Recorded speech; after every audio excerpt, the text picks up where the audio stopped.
एक ऐसा इतिहास जिसे आज से लगभग 9000 साल पहले एक सुनहरी किताब में सुनहरे अक्षरों से लिखा गया था। लेकिन आज वो इतिहास केवल किताबों तक ही सीमित रह गया है। ये इतिहास है हमारे विश्व गुरु भारत का, जिसे लोग विश्व गुरु भी कहते हैं। क्या आप जानते हैं भारत की शुरुआत से अब तक की पूरी कहानी? तो आज मैं आपको ये पूरी कहानी बताऊँगा। खम्मा-घनी दोस्तों, स्वागत है आप सभी का श्रीशाम क्लासेस की एक और नई वीडियो में। और आज का हमारा टॉपिक है हमारा विश्व गुरु शुरू से लेकर अब तक। तो बात करते हैं हमारे विश्व गुरु की। ये कहानी लगभग आज से लगभग 9000 साल पहले की है, यानी कह सकते हैं 7000 ईसा पूर्व वर्ष पहले की। जब पाकिस्तान के बलूचिस्तान के एक बोलन दर्रे के पास का एक मैदान स्थित है, वहाँ पर कुछ ऐसे लोग आए जो कि अजीब थे। या कह सकते हैं कि वो ऐसे लोग थे जो पहले वहाँ कभी नहीं देखे गए थे उस स्थान पर।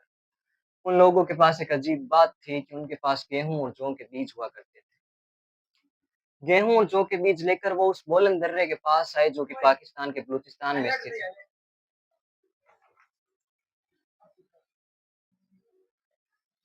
वो पाकिस्तान का बोलन दर्रा जो कि बलूचिस्तान में स्थित है। ये मानना पड़ेगा कि उसमें कुछ ऐसी खास तो बात ज़रूर थी जो उनका वहाँ उन्हें मन मोह लिया। वो सभी लोग वहीं पर रुकने का फैसला करने लगे। ये कहानी लगभग 7000 साल पहले की है, जो कि ईसा पूर्व में है। यानी कि मैं कह सकता हूँ कि ये 9000 साल पहले की कहानी है। आज से लगभग 9000 साल पहले लगभग 10 से 12 लोग, जिसमें महिलाएँ और पुरुष दोनों शामिल थे, एक ऐसी जगह पर आए जिसे आज पाकिस्तान के बोलन दर्रे में पास का मैदान कहा जाता है।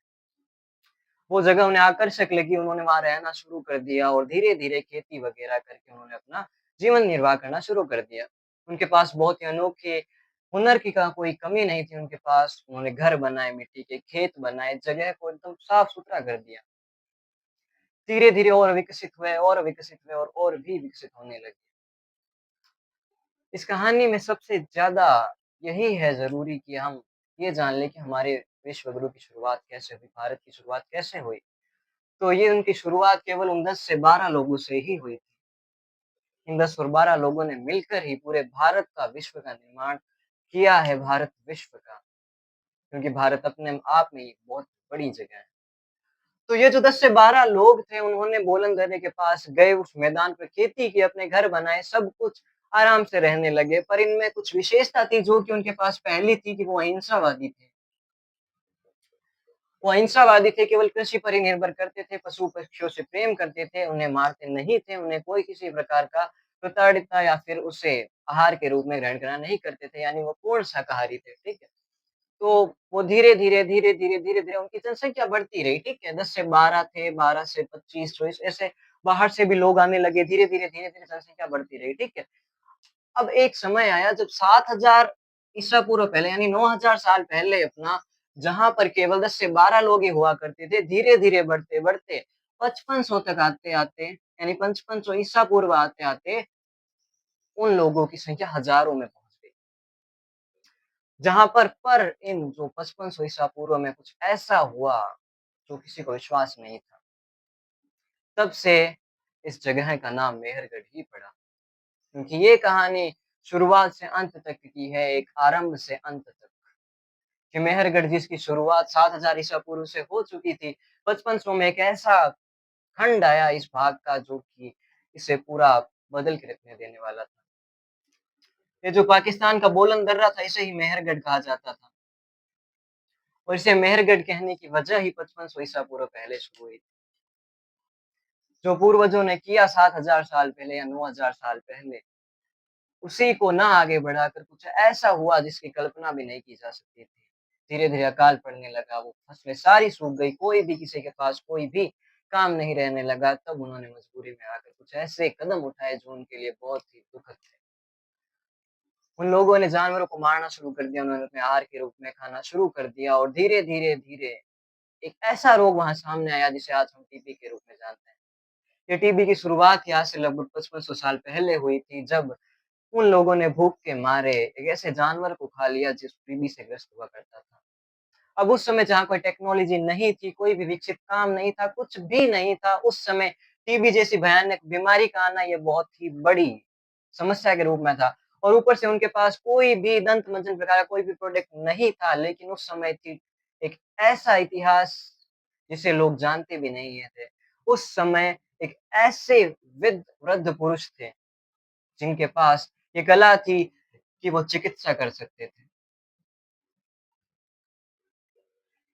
उस अकेले इंसान के कारण जिसने अपने धीरे-धीरे, धीरे-धीरे अपने वंशजों को आगे बढ़ाकर पूरा चिकित्सा का ज्ञान दिया, उसी के कारण उस समय मेहरगढ़ के लोग जीवित बचे हुए थे। उस एक इंसान की गलती है जिसने उस जानवर को खाया जिसके जो टीबी से ग्रस्त हुआ करता था, भूख के कारण उसने उसे खा लिया, अपने भोजन के रूप में, आहार के रूप में ग्रहण कर लिया। पूरे गाँव में टीबी का रोग फैल गया, लेकिन एक वृद्ध व्यक्ति जो पूरा चिकित्सा का एक कह सकते हैं हम उसे जानकारी थी, उसने पूरे गाँव को ऐसा सुरक्षित करने की पूरा प्रयास किया। उस इंसान ने दंत चिकित्सा की शुरुआत की। आज से लगभग 5500 साल पहले ही हमारी दंत चिकित्सा की शुरुआत हुई थी। ये भारत का सबसे पहली दंत चिकित्सा थी जिसे दाँतों में छेद करके बनाया गया था। यानी कि जो दाँत जो दाँत किसी भी पशु को खाने के कारण या फिर लोगों के दाँत जो किसी जानवर को खाने के कारण दूषित हो गए थे या कह सकता हूँ कि उसमें कीटाणु, बैक्टीरिया वो सब आ चुके थे। क्योंकि उस समय कोई भोजन को पकाने की कोई विधि नहीं थी। धीरे-धीरे उनके दाँत सड़ने लगे, गलने लगे और धीरे-धीरे उनकी ऐसी नौबत आ गई कि उन वो टीबी के साथ-साथ दाँतों की भी एक बहुत बड़ी समस्या बन गई। लेकिन केवल उस एक वृद्ध व्यक्ति ने जिसका नाम भी आज हम नहीं जानते हैं, उसी की वजह से पूरा मेहरगढ़ आगे चलकर भारत बन गया। उस एक इंसान का नाम आज उन किताबों में खो चुका है जिसका नाम किसी को भी नहीं पता है। वो अकेला एक चिकित्सक था जिसने पूरे भारत का निर्माण किया था। ये कहना गलत नहीं होगा, क्योंकि अगर वो नहीं होता तो टीबी से उसी समय बहुत सारे लोग मर सकते थे। उनका जीवन समाप्त हो सकता था, भारत जैसा कोई नाम ही इस इतिहास में नहीं रहता।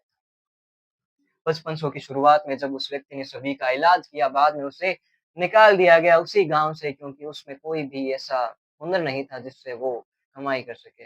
वो जो चिकित्सा थी उसका उसने कोई भी दुरुपयोग नहीं किया, केवल उतने ही माँग की जितना उसे चाहिए था। लेकिन इस संसार का एक नियम है कि अब आप अगर अच्छा चाहते हो तो ज़रूरी नहीं है कि आपके साथ भी अच्छा होगा, आप लोगों के साथ अच्छा करते हो। इसका कोई भी विश्वास नहीं कि लोग भी आपके साथ अच्छा करेंगे।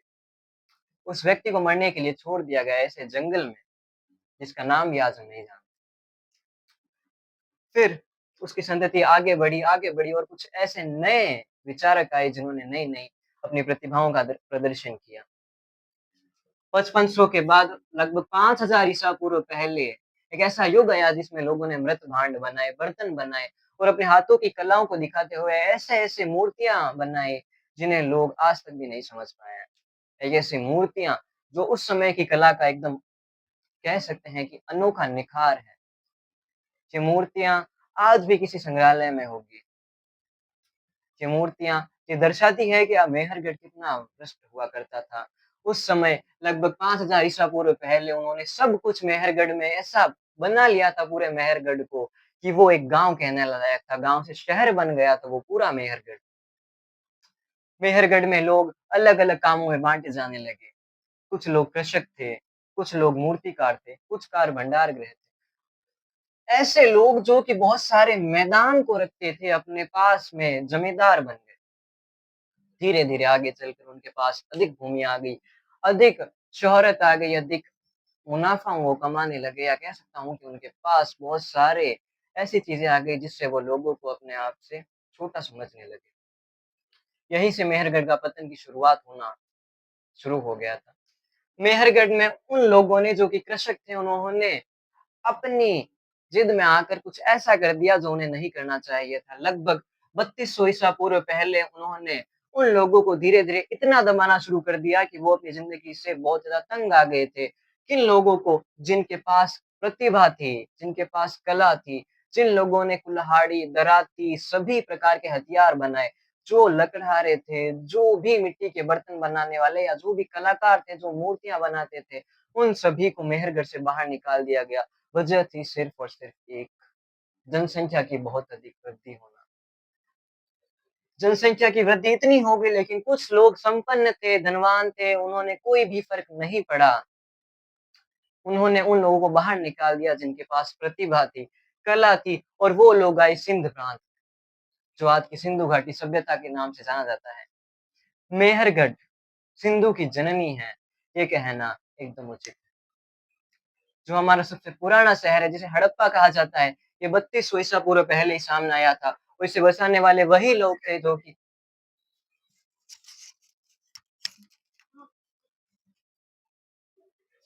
इन सिंधु घाटी सभ्यता का वो शहर जिसे आज हड़प्पा कहा जाता है, वो आज से लगभग 3200 ईसा पूर्व पहले मेहरगढ़ का ही एक भाग हुआ करता था। मेहरगढ़ के लोगों ने उन लोगों को बाहर निकाल दिया जिनके पास प्रतिभा थी, वो केवल संपन्न हुए लोगों को ही अपने साथ रखना चाहते थे। उन लोगों ने ये कहा कि आप लोग केवल मतलब आप लोगों के कारण हमारे भोजन की कमी आ रही है, आधे से ज़्यादा लोग मर चुके हैं। इस कारण से उन लोगों को वहाँ से बाहर निकाल दिया गया, जिनके पास मूर्ति कला थी।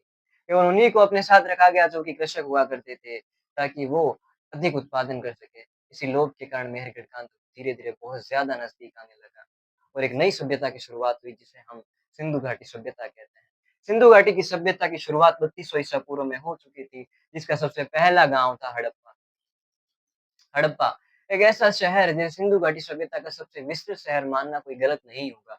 लेकिन हड़प्पा की शुरुआत से पहले हम केवल और केवल आज की कक्षा में मेहरगढ़ की ही बात करेंगे, क्योंकि मेहरगढ़ की शुरुआत से अंत से तक ही इसकी शुरुआत है हड़प्पा की।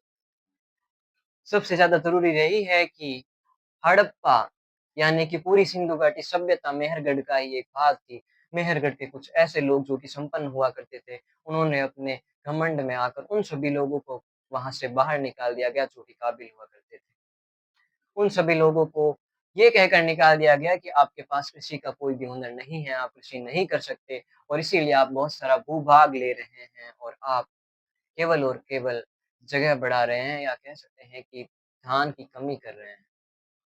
जो गेहूँ और जो उनके पूर्वजों ने उगाया था, उन पर उन्हें कोई भी अधिकार नहीं है और ये कह कहकर उन्हें बाहर निकाल दिया गया था। इसके साथ उनके साथ ये बहुत बड़ी समस्या हुई कि उन्होंने चिकित्सक को भी निकाल दिया। वो चिकित्सक उस चिकित्सक की पूरी पीढ़ी वहाँ से बाहर निकल गई, जिन्होंने टीबी जैसे भयानक रोग का भी वहाँ पर डटकर मुकाबला किया था। उस वृद्ध के साथ जो भी हुआ वही उसकी संतानों के साथ किया जा रहा था या कहूँ कि उसके पूरे वंश के साथ किया जा रहा था। पूरे के पूरे गाँव ने मिलकर केवल अपने साथ कृषकों को रखा और बाकी सभी लोगों को वहाँ से बाहर निकाल दिया गया। सिंधु घाटी सभ्यता शुरुआत है इस चीज़ की। ये शुरुआत है कि किसी भी चीज़ को गलत होना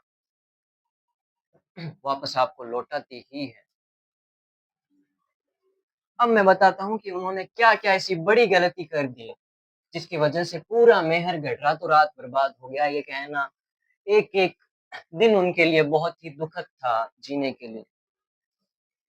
9000 साल पहले तो सब कुछ सही था जब मेहरगढ़ की शुरुआत हुई थी।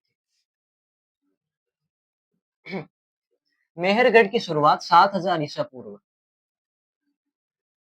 वर्ष पहले हुई थी, यानी अगर हमारी भाषा में बोले तो 9000 साल पहले।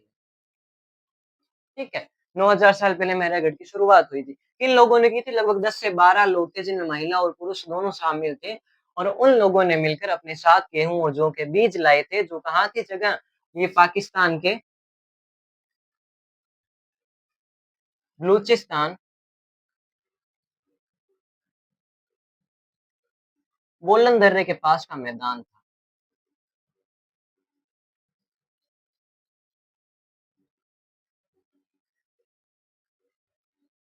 ठीक है? 7000 साल पहले लोग आए 10 से 12 उन्होंने वो जो पाकिस्तान के बोलन दर्रे के पास वाला मैदान है, उन्हें वो जगह अच्छी लगी, वो कह रहे थे कि हम यहाँ खेती कर सकते हैं, अपनी सिविलाइज़ेशन बढ़ा सकते हैं, यानी अपना धीरे-धीरे आगे हम यहीं पे रहेंगे, ठीक है? उन्होंने खेती करनी स्टार्ट की, सारा काम वो करने लगे, धीरे-धीरे 5500 ईसा पूर्व तक आते-आते वो लोग इतने विस्तृत हो चुके थे कि उनके पास सभी हथियार थे। उन्होंने हथियार बनाए, तांबा, काँसा, पीतल इन सभी चीज़ों का उन्होंने उपयोग किया बहुत ही अच्छे तरीके से, उन्होंने दरातें, काँसे, कुल्हाड़ियाँ सब कुछ बना डाली, ठीक है? लेकिन 5500 ईसा पूर्व के समय उनके पास एक बहुत बड़ी समस्या आ गई जो कि थी भुखमरी की समस्या, ठीक है? यानी कि उस समय सिविलाइज़ेशन बहुत ज़्यादा बढ़ गई थी, जो 10 से 12 लोग थे उन्होंने अपना पूरा एक शहर बना लिया था। जो लोग कुछ बाहर से भी आए थे, दो 10 से 12 लोग तो थे लेकिन धीरे-धीरे वहाँ बाहर से भी वहाँ पे लोग आने लगे, धीरे-धीरे और 5500 ईसा पूर्व के समय थोड़ी खाने की समस्या होने लगी तो उन्होंने सोचा कि शिकार कर लेते हैं। और शिकार करने के कारण एक ऐसे जानवर को भोजन के रूप में ग्रहण कर लिया गया जिसे टीबी रोग का वायरस था, ठीक है? जिसे टीबी हो गया था। ऐसे जानवर का भक्षण कर लिया। जैसे कोरोना में हुआ था, बैट का भक्षण कर लिया था, इसी कारण कोरोना फैल गया था। वैसे ही उस समय टीबी का भी ऐसे ही हुआ था, ठीक है? तो उस समय उसे टीबी हो गया, पूरे गाँव में टीबी फैल गया, मेहरगढ़ पूरा टीबी से ग्रस्त हो गया। तब एक ऐसा वृद्ध चिकित्सक था जिसके पूरी तरह से उस टीबी को नहीं उन्होंने उस टीबी का रोग निकाला, ठीक है? यानी कि हम कह सकते हैं कि उन्होंने उस टीबी को कंट्रोल करने की कोशिश की। दूसरी समस्या की थी क्या थी? दूसरी समस्या थी कि जो जानवर थे वो अच्छे से वो पका नहीं पाए थे, यानी कि उनके पास अग्नि की कोई अच्छी विधि नहीं थी, इसीलिए वो कच्चा मांस ही खाने लगे, ठीक है? या पूरी तरह से भुना हुआ नहीं खा पाते थे, ठीक है? इसी कारण उनके दाँतों में समस्या हो गई, वो अच्छे से खा नहीं पाते थे, दाँतों की सड़न के कारण उन्हें बहुत ज़्यादा परेशानी हुई थी। उसका इलाज भी उस चिकित्सक ने ही किया था। उस चिकित्सक के पास ऐसी विद्या थी, ऐसी तकनीकें थी जिससे वो दाँतों में छेद करके पूरी चिकित्सा कर सकते थे, ठीक है? दाँतों की सर्जरी आप कह सकते हैं कि दंत चिकित्सा यानी दाँतों की सर्जरी की शुरुआत 5500 ईसा पूर्व पहले हो चुकी थी भारत के मेहरगढ़ में, ठीक है? उसके बाद मेहरगढ़ में क्या हुआ, उन सभी लोगों को बाहर निकाल दिया गया जो कि काबिल थे क्योंकि जनसंख्या धीरे-धीरे बढ़ने लगी। 3200 ईसा पूर्व में उन सभी लोगों को निकाल दिया गया जो कि काबिल थे, केवल कृषकों को ही वहाँ पे मेहरगढ़ में रखने की अनुमति थी। बाकी सभी को बाहर निकाल दिया गया तो उन्होंने सिंध प्रांत में आने का फैसला किया, ठीक है? वो सिंध प्रांत में आ गए। जो बाकी के सभी लोग थे, सिंध प्रांत में आ गए थे, उन्होंने हड़प्पा बसा लिया, ठीक है? वो बाद की बात है, पहले हम इसका विनाश देख लेते हैं कि इसका विनाश कैसे हुआ। उन लोगों ने केवल कृषकों को ही आमंत्रित किया, यानी मेहरगढ़ में केवल कृषक ही रहने लगे। धीरे-धीरे मौसम ने भी अपना रुख बदल लिया, जानवर मरने लगे, जानवरों को अपने भोजन के रूप में ग्रहण करने लगे, खेती का भी बहुत ज़्यादा विस्तार करने लगे। पर प्रकृति ने उन्हें ऐसा जवाब दिया कि वो वापस बोलने के काबिल ही नहीं रहे। प्रकृति ने कृषि को नष्ट कर दिया, सब कुछ नष्ट कर दिया। वहाँ की ज़मीन बंजर हो गई। आज वो बलूचिस्तान आप देख सकते हैं कि किस प्रकार का है। वो बुलंद दर्रा जो कभी बहुत ही अच्छा हुआ करता था, यानी कह सकते हैं कि उपजाऊ ज़मीन हुआ करती थी, वो आज कैसी है आप देख सकते हैं।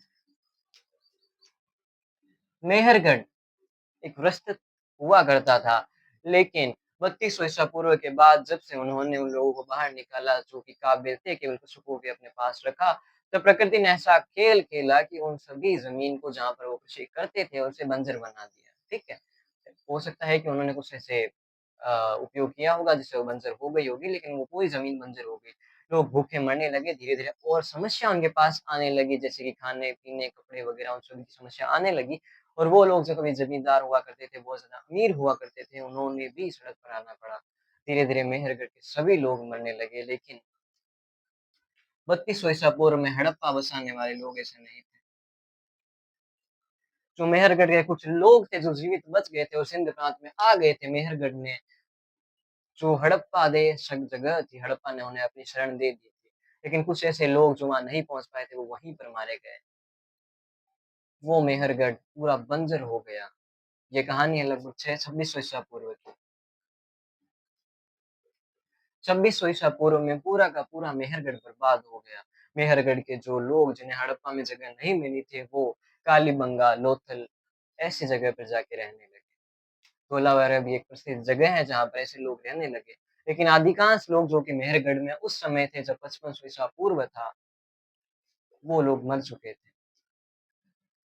आज के लिए बस इतना ही, ये पूरी मेहरगढ़ की कहानी है, जो कि लगभग 9000 साल पहले से 2600 ईसा पूर्व तक की है।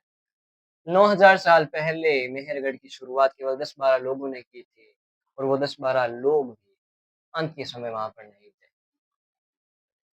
ये मेहरगढ़ की कहानी हमें बताती है कि कुछ भी करो, वो हमें वापस आकर ज़रूर मिलता है। ये कहा 5500 ईसा पूर्व में भी जब किसी जीव का भक्षण किया गया, उनकी परंपराओं को तोड़ा गया, जो उनके पूर्वजों ने बनाई थी, टीबी नामक भयानक रोग भी उनके सामने आ गया था।